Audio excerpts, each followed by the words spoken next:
So for us cool season folks, seeding your lawn in the spring can be a very frustrating process, and I've been there myself, but I've tried out a couple of different seed establishment processes that I want to share with you, and a different one I've done today compared to the process I did last fall, which was pre-germinating seed. So I started out this season with a couple of bare areas that you can see behind me, and I needed to get some grass established in those areas.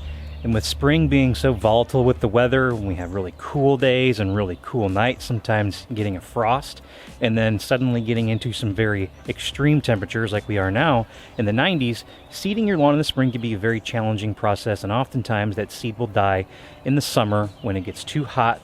The grass just does not have the roots or the maturity to survive. So what are a couple of ways that we can get that grass seed to establish quickly and give us a better chance going into the summer? So if you follow my channel with any regularity, you'll know last fall I did a project where I pre-germinated seed and I mixed it with some biosolid fertilizer and spread it out on my lawn, and I had great results with that. There's an alternative process that I also wanted to try, and I wanted to try it in the spring specifically because I wanted to try and get a jump start on some bare spots that I had in my backyard. And that's called priming seed. So when you prime the seed, it's essentially a very similar process to pre-germinating, and if you haven't seen that video, I'll link that up for you here if you want to go check that out. But essentially with pre-germinating, you soak the seed for several days, sometimes 3 or 4 days, until you reach germination. You can see a little bit of a root coming out of the seed. And you go ahead and mix it with some fertilizer, get it out on the lawn and water it. Priming seed is a little bit different process, but very similar. With priming the seed, you don't want to soak the seed into the process where it starts germinating.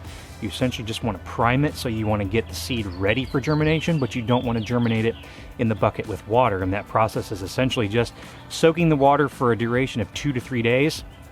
I soaked my seed for about 2.5 days in a bucket of water in a piece of cheesecloth, changing that water out every 12 to 24 hours. And then I mixed that with a couple of things before I put it out in the lawn. So with priming the seed, you essentially want to lay the seed out on a flat surface and let it dry out so it doesn't clump together, because we're not mixing it with fertilizer. We're going to be spreading this by hand, so we don't want the seed to be clumping. You can let it dry to a point where it doesn't clump anymore. You don't have to completely dry it out.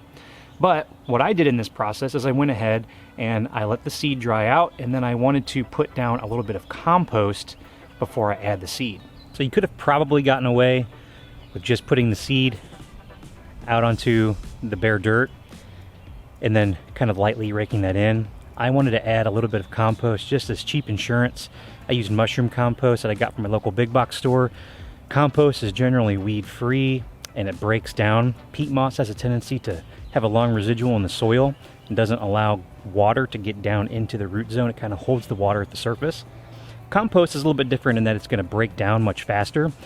And as you can see, over the course of the last week and a half since I put the compost down, the water and the warmer temperatures have definitely started to break down the compost.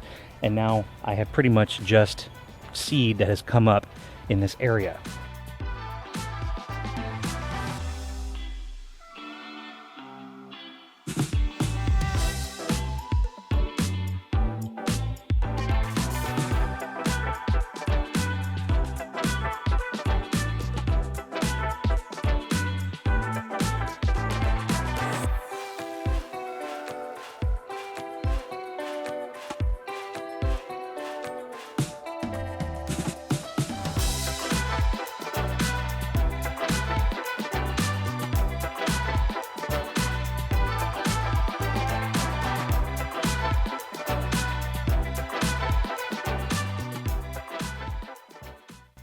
The other thing that makes seeding in the spring such a challenge is that it takes a long time for you to reach germination, because your soil temperatures need to get to a certain point around 70 degrees before the seed will actually germinate and begin to mature.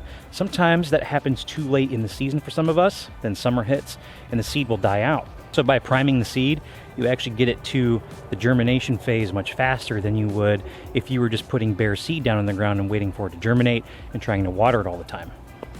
Once you've got your seed to soil contact, go ahead and start watering that as you normally would, anywhere from 2 to 3 times a day. Run that system for 10 minutes, maybe 5 minutes, depending on how much water you're getting on it. But you want to keep the seed moist. You don't want to have it soaking wet once you get it into the ground, especially once it germinates, because if you have germination and the grass starts to grow and you overwater it, a lot of times you can rot the roots out and it will begin to melt out. So you definitely don't want to do that. Just keep your seed moist.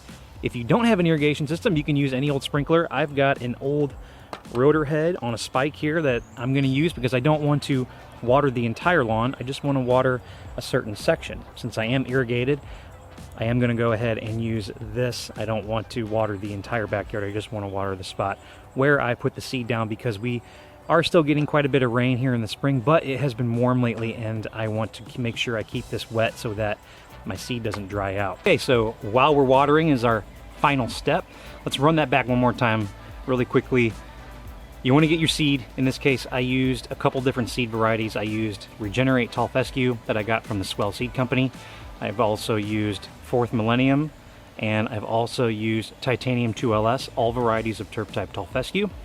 You want to soak that in a bucket for up to 3 days, changing the water every 12 to 24 hours. Spread the seed out, let it dry, spread it by hand over some type of compost, dirt, topsoil, whatever you got, just to keep some water holding capacity down in your seed bed, and make sure you continue to water after you got your seed on the ground.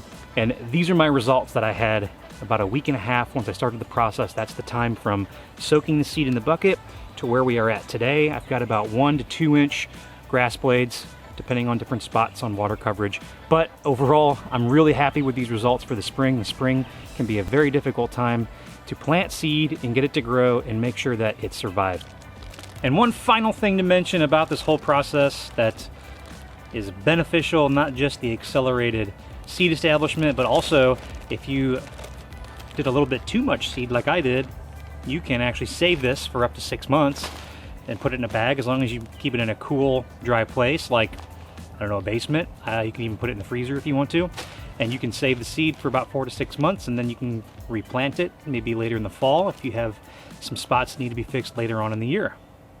So that's pretty much going to wrap it up for me today. It's nice and hot today. I'm going to make sure I water this in really good. Don't forget to leave me some comments down in the comment section. If you have any questions, leave those for me down there as well. Also, don't forget to give me a like, subscribe to the channel, and I'll catch you next time.